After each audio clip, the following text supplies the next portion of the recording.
তোমরা তো অনেকে অনেক রকমভাবে চাটনি বানাও, অ্যাটলিস্ট আমের চাটনি তো অনেকে অনেক রকমভাবে বানাও।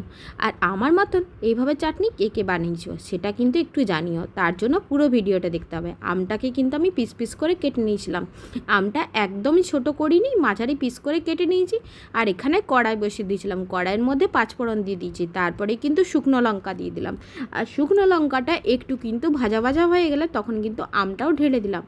আমটা দেখো খুব মাঝারি নয়, মানে মাঝারি সাইজ করেই কেটেছি, খুব বড়ও নয় আর খুব ছোটোও নয়।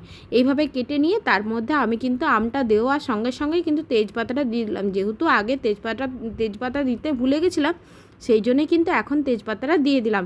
এরপরে আমটাকে কিন্তু একটু নাড়িয়ে নিতে হবে। আমটাকে কিন্তু ঢাকা দিলে চলবে না, কারণ এই আমটা ঢাকা দিলে গলে যাবে।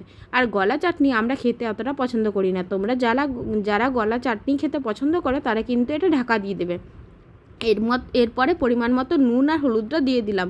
হলুদটা একটু পরিমাণ মতোই দিতে হবে, অল্পখানি দেবো আর অল্পখানি নুন দিয়ে দেবো। আর নুন না দিলে তো চাটনির টেস্টটাই থাকবে না, সেই জন্যই কিন্তু নুনটা দিয়ে দিলাম। এরপরে দেখো আমি কিন্তু ঝোলা গুড়টা দিয়ে দিব। আর আমাদের বাড়িতে যেহেতু ঝোলা গুড় ছিল, সেই জন্যই কিন্তু ঝোলা গুড়টা দিয়ে দিচ্ছি। আমরা গুড় দিয়ে চাটনি করতে বেশি পছন্দ করি, চিনিটা একটু অ্যাভয়েডই করি। চিনি যখন পছন্দ হয় না, মানে গুড় যখন থাকে না, কম থাকে, তখনই কিন্তু চিনি দিয়ে অল্প করে চাটনি বানাই। আর এখানে দেখো গুড়টা কতটা পরিমাণ দিলাম। এরপরে দেখলাম কিছুক্ষণ পরে এই গুড়টা দেওয়ার পরেও একটু চাটনিটা টকটক লাগছিলো, তখন কিন্তু 1 চামচের মতন চিনি দিয়ে দিয়েছিলাম।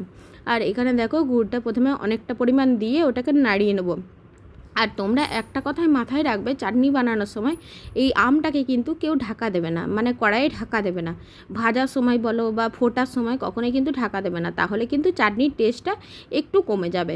আর এটা যেহেতু ফ্রিজে রাখা হবে, ফ্রিজে রেখে অনেক দিন খাওয়া যায়। এই চাটনিটা অ্যাটলিস্ট করে তো তোমরা মিনিমাম 4 থেকে 5 মাস তো খেতেই পারবে।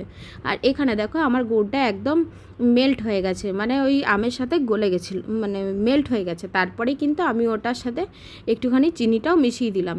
এরপরে কিন্তু আমি গুড়টাকে ভালো পরিমাণ ফুটতে দেবো। আর কম আছে একদম, ফ্লেমটাকে গ্যাসের ফ্লেমটাকে কিন্তু একদম কমিয়ে দিয়েছি। কেন বলো তো, না হলে গ্যাসের ফ্লেমটা উস্কে দিলে চাটনির গুড়টা কিন্তু একদমই কমে যাবে, আর চাটনিটাও কিন্তু ভালোভাবে হবে না, সেই জন্য। আর তারপরেই আমি দেখো ভাজাগুড়িটা দিয়ে দিলাম। ভাজাগুড়ির মধ্যে ছিল জিরে, ধনে, মেথি আর শুকনো লঙ্কা আর তেজপাতা, সেটাকে শুকনো কলাই ভেজে আমি গুঁড়িয়ে নিয়েছিলাম। এর মধ্যে চাটনির মধ্যে বেশি পরিমাণেই দিতে হবে। এই করেই কিন্তু আমার চাটনিটা আজকে হয়ে গেল। আর চাটনির কালারটা দেখো কত সুন্দর হয়েছে।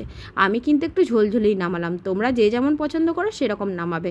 যেহেতু ফ্রিজে রাখবো, সেই জন্য কিন্তু একটু ঝোলঝোলেই নামিয়েছিলাম।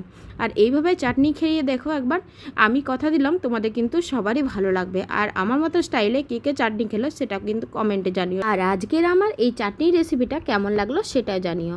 টাটা, তাহলে শুভরাত্রি সকলকে। সবাই ভালো থাকবেন, সুস্থ থাকবেন। আবার নতুন আরেকটি ভিডিও নিয়ে আসবো। ততক্ষণের জন্য সবাই ভালো থাকবেন। আর আমার পেজটাকে যারা এখনও ফলো করেনি তারা ফলো করে দেবেন। টাটা।